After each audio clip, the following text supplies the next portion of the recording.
प्रदेश के विभिन्न इलाकों में बसी विविधता से बना है सांस्कृतिक विविधता वाला प्रदेश राजस्थान।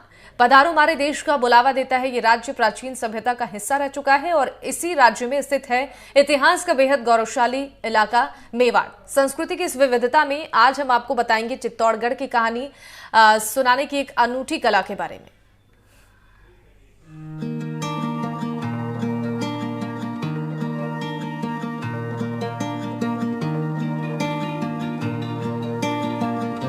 रंगों की भूमि राजस्थान भारतीय संस्कृति का एक महत्वपूर्ण हिस्सा है और इसी में चित्तौड़गढ़ भी अपनी अलग ही पहचान रखता है। संस्कृति की इस विविधता में आज हम आपको बताएंगे चित्तौड़गढ़ की कहानी सुनाने की एक अनूठी कला के बारे में। ये कला पूरे भारत में सिर्फ चित्तौड़गढ़ के बस्सी कस्बे में ही देखने को मिलती है।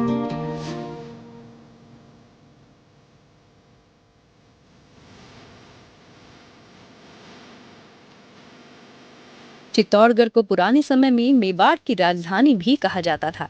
इन सब से परे बसती है रंगों और कहानियों की एक दुनिया जिससे ज्यादातर लोग अनजान हैं। कावड़, जो कहानी सुनाने की एक अनूठी कला है। चित्तौड़गढ़ जिले के बस्सी कस्बे की ये कावड़ कला 500 साल पुरानी है, जो आज भी परंपरागत रूप से पीढ़ी दर पीढ़ी चली आ रही है। पूरे भारत में ये कावड़ कला सिर्फ बस्सी में ही है। मेरा नाम द्वारका प्रसाद जहांगीर है और मैं बस्सी गांव का रहने वाला हूं और ये काम मैं 50 साल से कर रहा हूं। ये हमारा पारंपरिक है। ये आर्ट 500 साल पुराना है। पहले के ज़माने में लोग अनपढ़ थे, शहरों में मंदिर थे तो मुगलों ने तोड़ दिए गए थे, तो एक धर्म का प्रचार करने का माध्यम यही था। एक भाट जाति का लोग होता है, हम तो बनाने वाले होते हैं, एक भाट जाति का लोग होता है तो वो गाँव में जाके घर घर में जाके धर्म का प्रचार करता था। तो उसमें लोक देवता भी होते थे, जो भक्त हुए उनका भी वर्णन होता था।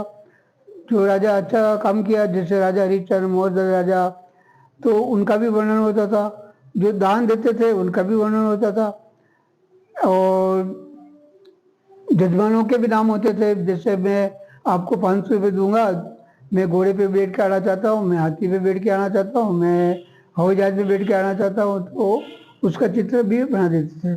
कोई कहे मैं मोटरसाइकिल पे बैठ के आना चाहता हूँ, कोई मैं मरूँ जब हंसों की पालकी में जाना चाहता हूँ।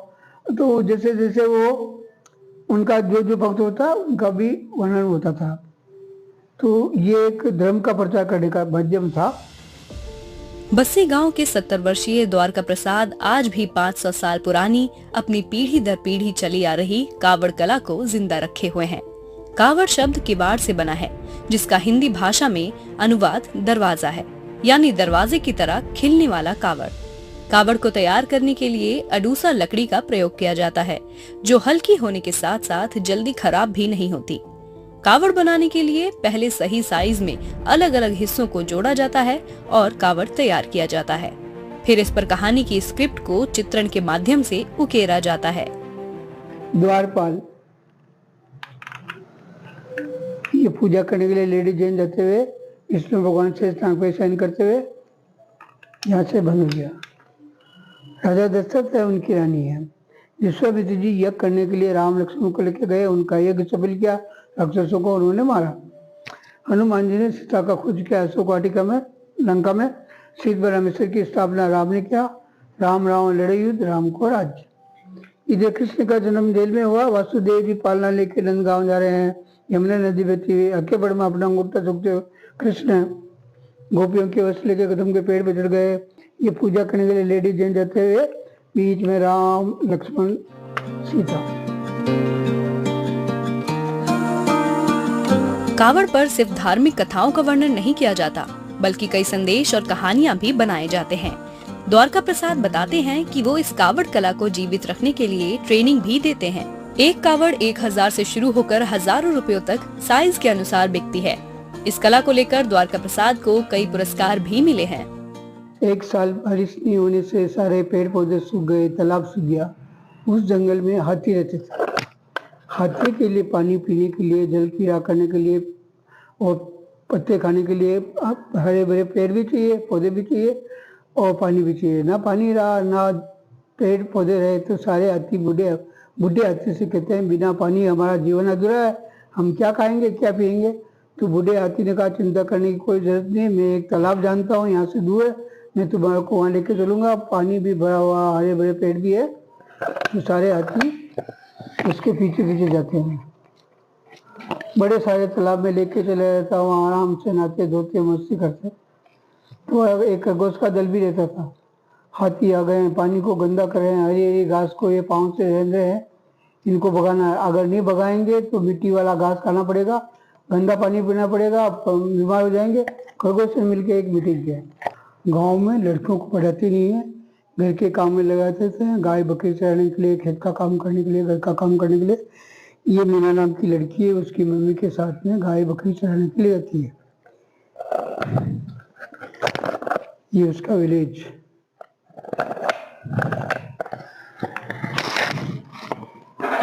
ये मीना के पिताजी हैं, पेड़ की छांव में बैठे हुए। सुबह का टाइम था, उसकी मम्मी सुबह का टाइम था, साफ सफाई का काम करी है।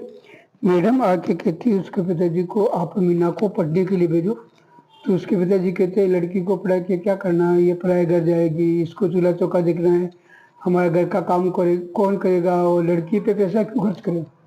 तो मैडम ने कहा लड़का लड़की एक समान, सबको दो शिक्षा का ज्ञान। बस्सी की ये कावड़ कला देश में अपनी अनूठी छाप छोड़ती है, लेकिन फिर भी सिर्फ 2 जगहों पर ही ये कावड़ बनाए जाते हैं। आज भी ऐसी कलाओं पर संकट के बादल छाए हुए हैं। सरकार ऐसी लुप्त होती कलाओं को आगे बढ़ाने की कोशिश करे तो लुप्त होती कलाओं को बचाया जा सकता है। चित्तौड़गढ़ से एनडीटीवी के लिए सलमान की खास रिपोर्ट।